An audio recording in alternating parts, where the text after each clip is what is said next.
Hey everybody, and thanks for watching Woodcrest Bonsai.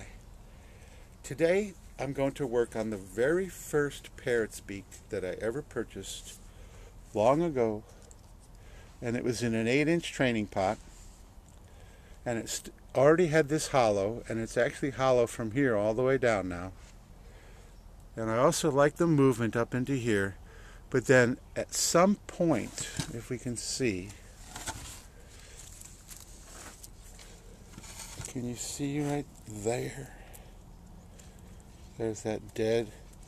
That was the apex, and the apex was just this wild, rangy, ugly, crossing branches, just insane how ugly it was. But I bought the tree because I love the hollow and I love the movement up to that point. And then I took that top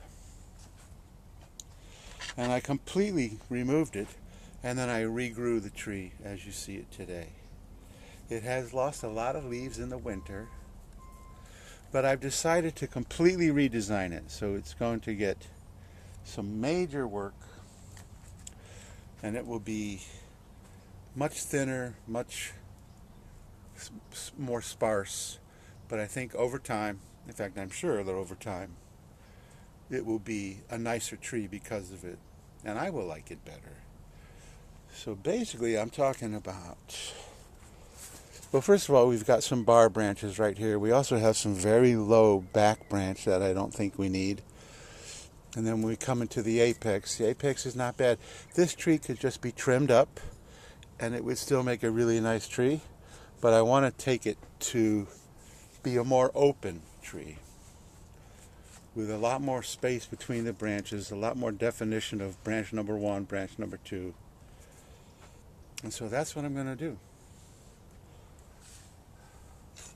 And I'm also going to repot it from the pot it's in, which is a nice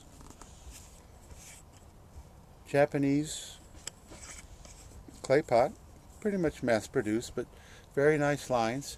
Also a little deeper than typical. And I'm going to put it into a Sarah Rayner pot. I've had this pot since 1998. I went up to see Kimura in Atlanta in 1998, and the entire convention was just him. And I just fell in love with her pots. I mean, her pots are just exquisite.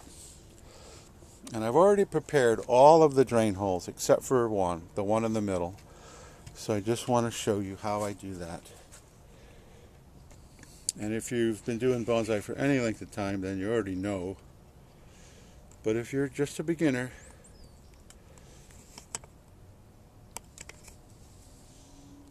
now I'm not using window screen on this guy, I'm using the plastic mesh.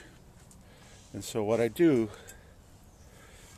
is I make a staple out of my piece of wire, and the piece of wire should be long enough so when it is made the staple, it's got enough distance to go down through. And then I take and I put it through the holes as close to the edge of the drainage hole as I can get. Then you just push it through, turn the pot over, and then take those pieces of wire and just anchor it like that. Now some people, you notice I just do a simple staple effect. Some people like to do more of a loop-de-loop.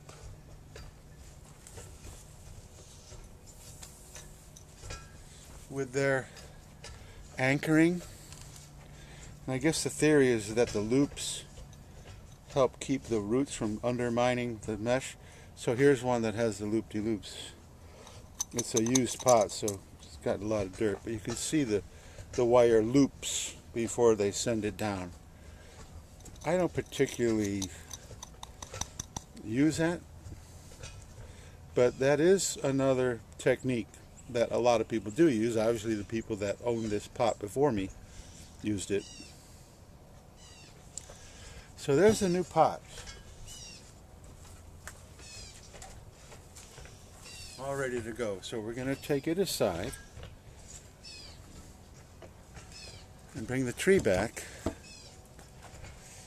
And I'm going to start in on the tree. Like I said, I'm taking a lot of stuff off of here. Need to reposition the camera.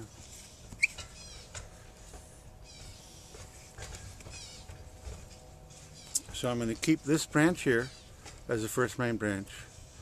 But then I'm going to make this branch way up here, the second main branch. I'm going to take off all of this. I'm going to take off the bar branch, the lower back branch. I'm probably going to shorten that branch that's poking in front of us. So here we go. Take this off. And take off the back branch.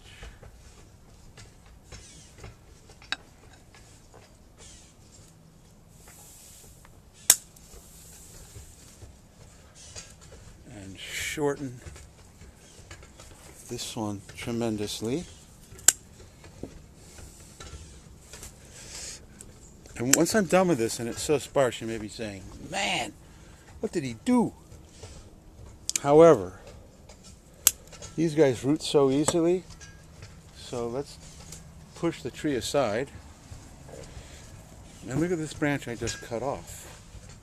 I can root that and it's already got such incredible movement and style that it could be a really nice tree in a very short period of time. So I'm not lamenting the fact this guy here, that very large back branch could be cut probably into 1, 2, 3, 4 and be rooted out and have already some motion and a little bit of taper. And so in a period of time, those will root into potentially very nice trees. So it's already looking sparse. Okay, I want to keep this as the second main branch. So I'm going to shorten this tremendously. Also, if you look at the first main branch, all the growth comes up, up, up. There's nothing coming horizontal. And if you notice here, this originates from right there, which is even longer than the rest of the branch. So I am going to go to here and cut that off. It was also very straight and not very, and then I'm going to bring that down. That would create taper on the branch, plus I've got a little more growth that I can create a more horizontal pad. Shorten this guy up a lot.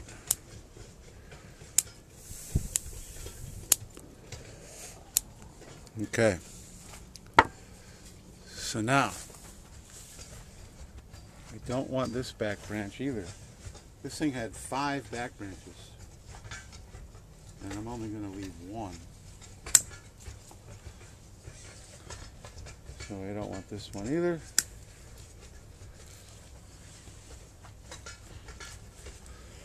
And you notice this back branch here actually is coming from the exact same place on the trunk as the first main branch. All of this right here is coming from down in here. So I'm taking it off too.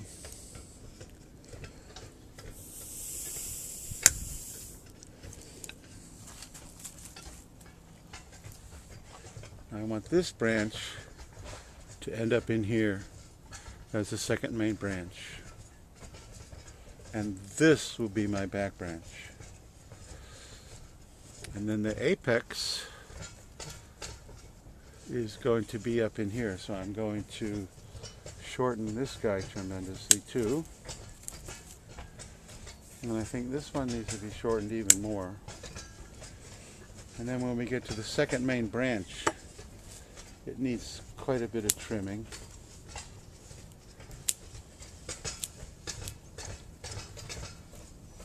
Get that guy out of there. And actually this, well, maybe I'll leave that. Nah, I'm going to take it off. Okay. And then we have another branch here and another branch here. Going to shorten this one tremendously. See, once this comes into here and I bring the apex up, then this can be another branch. And then the apex, I think I'm going to take the apex to there as I knock the camera. So there's our new tree.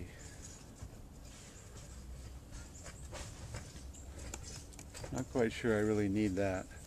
And the only other thing I want to do, and I'm not going to turn the tree around because I have a turntable, but it's just cheesy. I really need a professional turntable. Just cut that back branch. So there we go. That is pretty sparse. And now I'm going to need to do some wiring. So I've got my box of wire here.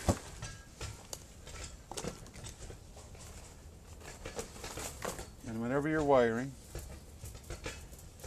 or whenever I'm wiring, this part of this branch really doesn't need to move, just this here. So I feel how much resistance it gives me to get it down where I want it. And then I choose wire that has just a little bit more resistance. If you use wire that's too thin, it will do nothing. And if you use wire that's too thick, you can damage the branch because the force you need to bend the wire can create problems with the branch. Now I'm going to go up here, and they are both about the same, so I'm going to use the same piece of wire. So I measure like this into here, and then take this to here and measure like that into here, and then add another little piece so it can wrap around the trunk. And then cut the wire.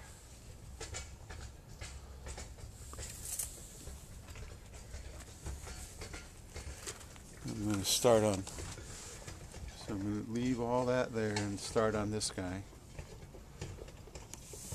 Like I said, this part here doesn't really need any bending.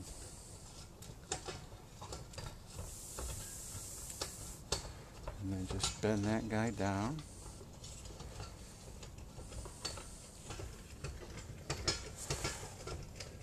Oh, and I apologize for all the crusting and the pounding and my neighbor is getting his roof repaired, and right now they're in the process of ripping off the old shingles. So that's what you hear in the background. I totally forgot to even mention that. For me, it just became white noise. So then we're gonna go up into here and wire this guy into place because I want it to be way more in here. I could just chop it to here and grow this out, and I'm thinking about doing that, but for now, since I've wired it, I will bring the whole thing forward. And I'm a pretty classic stylist, so I want my main branches to be 10 o'clock and 2 o'clock, back branch and apex. And it certainly looks different. And it will never be the same as it was before I started pruning it. But I really think it's going to be a much, much nicer tree. Okay, the back branch probably doesn't need, well, maybe it does. Now once again, I can wire the back branch and the apex because they are also both same thickness and actually not much different than these two. So I'm going to use the exact same length of wire. I don't know what this is as far as millimeters. So then measure there, and then take it to there, and then measure here, and then add a little bit extra for the wrap around the trunk. And I think I'm going to spin this baby around, actually all the way around. I went 3/4 one way. I just should have gone 1/4 the other way, because I'm going to do the wiring from over here. Same kind of thing. Estimate how much wire I'm going to need for this branch, and then begin to wrap.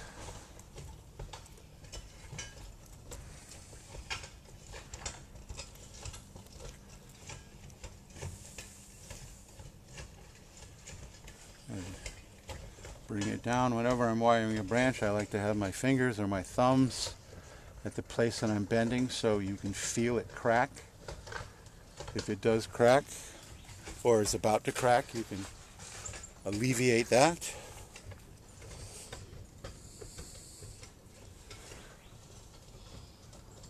Then bring this guy up into here.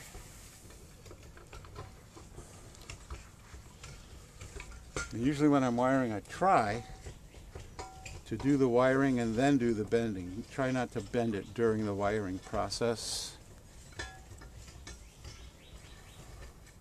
And I don't think that was actually the apex that I just wired. This is the apex, but it'll be alright. Okay, so then back branch goes down a little bit and the apex comes forward a little bit. And it's not as forward as it should be, but I can take this part here and eventually bring it forward, because now look at that, I bent this guy in the process of bending the other one, bent it back. And that can happen because you're concentrating on one part and you may inadvertently do something like that. So actually I brought this to here and I really don't want it to there. I want it to go up here.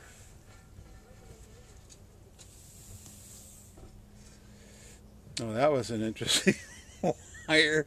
Oh well, it'll work. It'll work.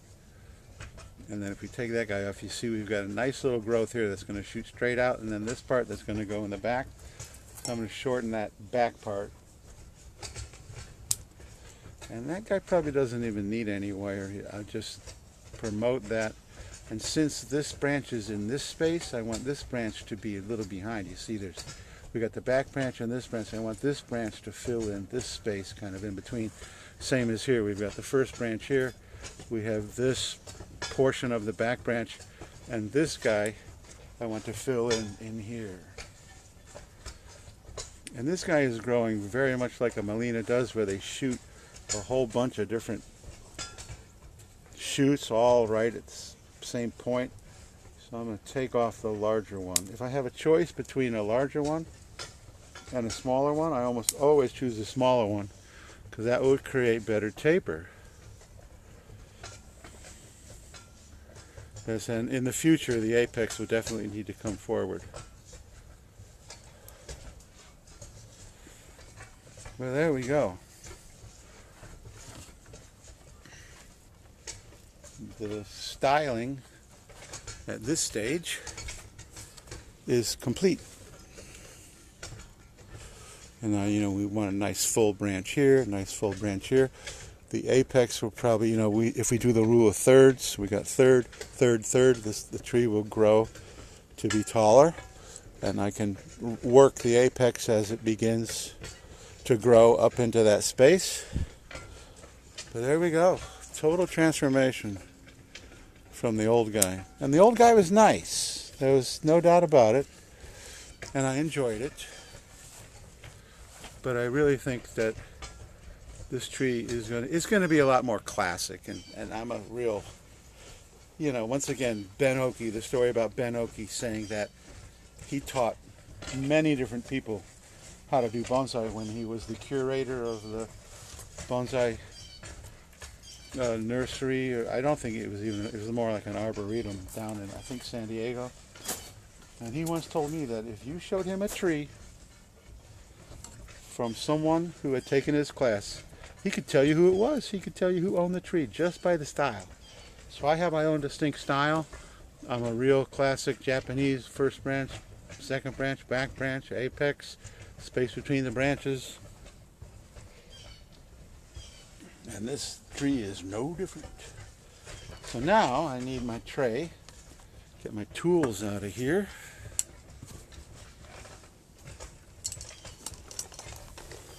And I finally brought my entire tool bag, so I don't have to go racing back to my shed. And I think I'm just going to pop him out. Healthy roots. Get rid of this pot for now. And get my tray and start to prune the roots on this guy. I'm just going to send the camera down a little bit. Boy, they're really going to town on that root. There's about 6 or 8 of them up there. And they're all scraping the old shingles off. So here we go.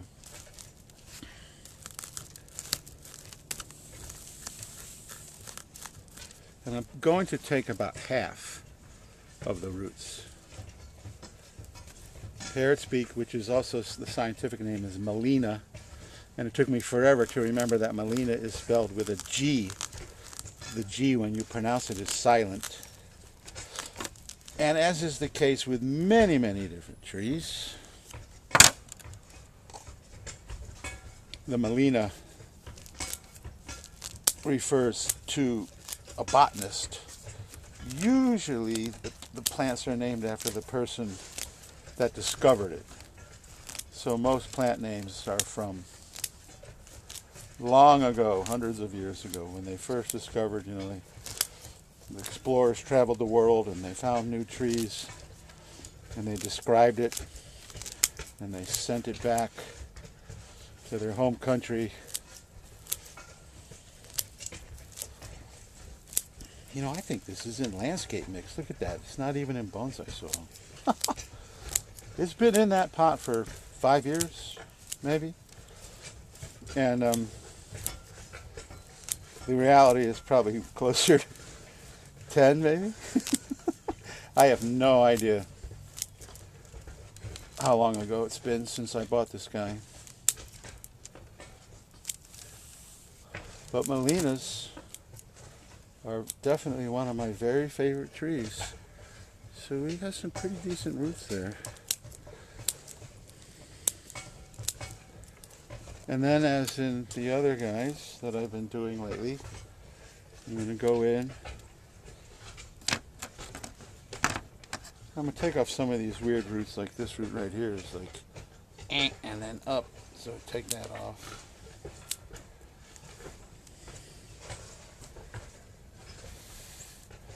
A lot of times I really don't, feather out the roots like this, like all over the whole tree.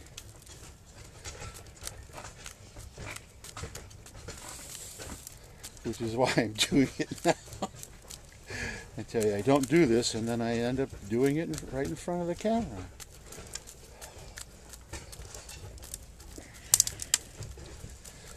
But as I was saying, Parrot Beak are very aggressive growers, very easy to root, and so I have no problems being this drastic on this tree because I know it's just going to respond like crazy. And I talk about spring occurring where I live the 15th of February, but man, it's already in the 80s. And in fact,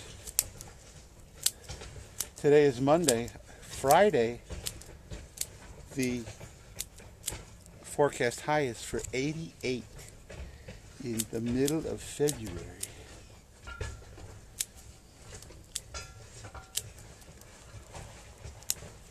Okay. Oop, get rid of him. So there we go. Look at that root ball. And a lot of trees come out like that. They come up like that. And I'm actually just going to throw that into my compost. A little compost down. Because I grow a lot of flowers. And I actually have a couple of veggies going on right now.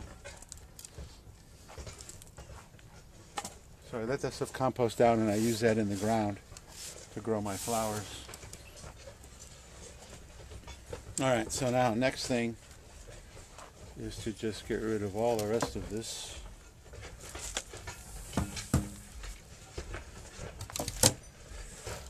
And now we're going to pot it up.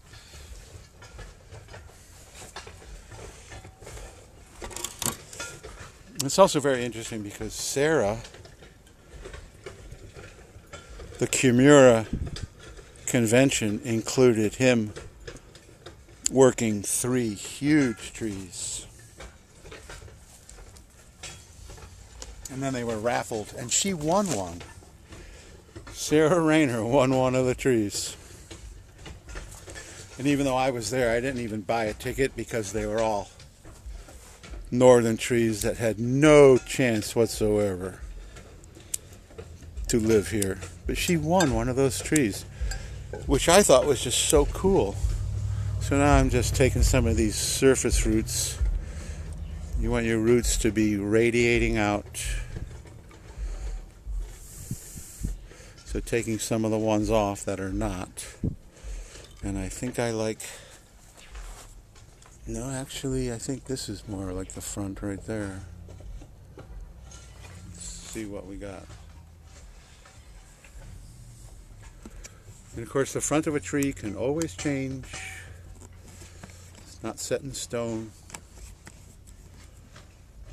I used to subscribe to a magazine, which I think is still online. It's just exclusively online, called Bonsai Today. And there were articles in there where they took 100-year-old trees and totally restyled them, kind of the way I did this, but even more. You know, changed the angle and just all kind of 100-year-old trees. So nothing is set in stone. Oops, I forgot my scoop. I had one of my people that watch me tell me, you need to get scoops. And I have scoops. I just don't bring them with me to the workbench. And I think, you know, when you eat too much and you say that your eyes are bigger than your stomach, well, I think I've got the opposite thing going on with how much soil I brought. I don't think I brought anywhere near enough. So the estimate of how much soil I need, because I have big bins of soil, but I don't want to haul the whole big bin out. So I just use the hospital trays that my father gave to me, because he was in and out of the hospital over and over and over and over before he died. And yours truly took care of him during that time. So I have about 8 or 10 of these things. And he died in 2014, so this thing is still, it's cracking apart, but it's still functional. You know, I'm just going to give it the old dump. Kind of like doing a dump casserole, right? You ever hear of those dump casseroles where you just basically dump all the ingredients into like a crock pot. You don't even stir it. You just dump them all in there. And as they say in England, where was I? Oh, I was watching Dan Barton last night working on clay. He's really gotten into working on clay. He came to see us many, many years ago. And he used the term Bob's your uncle, which is just such a British term. And my parents were English immigrants, so I understand what Bob's your uncle means. And Bob's your uncle just means everything is good. Everything is, there we are. Like, all right, that's good. Sounds good. Bob's your uncle. Okay. I think it is fini. So now, let's get rid of the tray. put him here and give it a little bit of extra. There we go. The transformation is complete. So now the future of this tree is to try to develop more growth to get pads, let the apex get higher.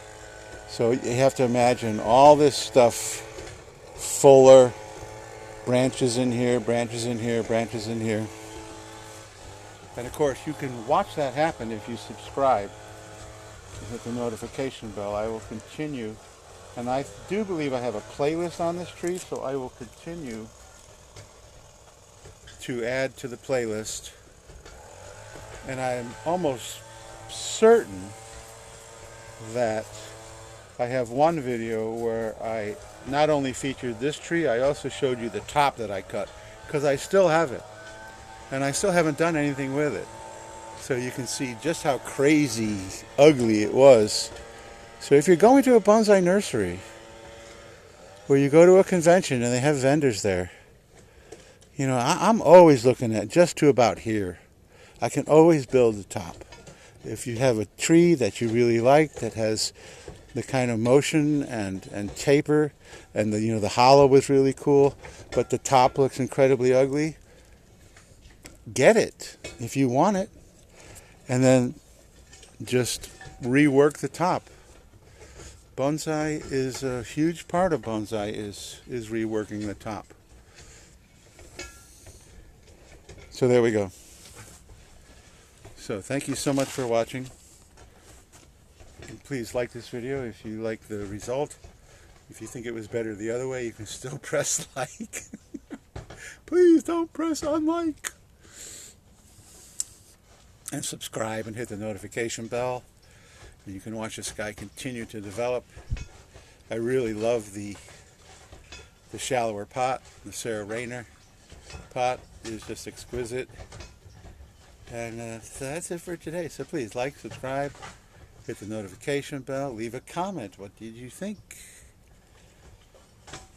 And so that's it for today. And at the end of this video, I will leave a link.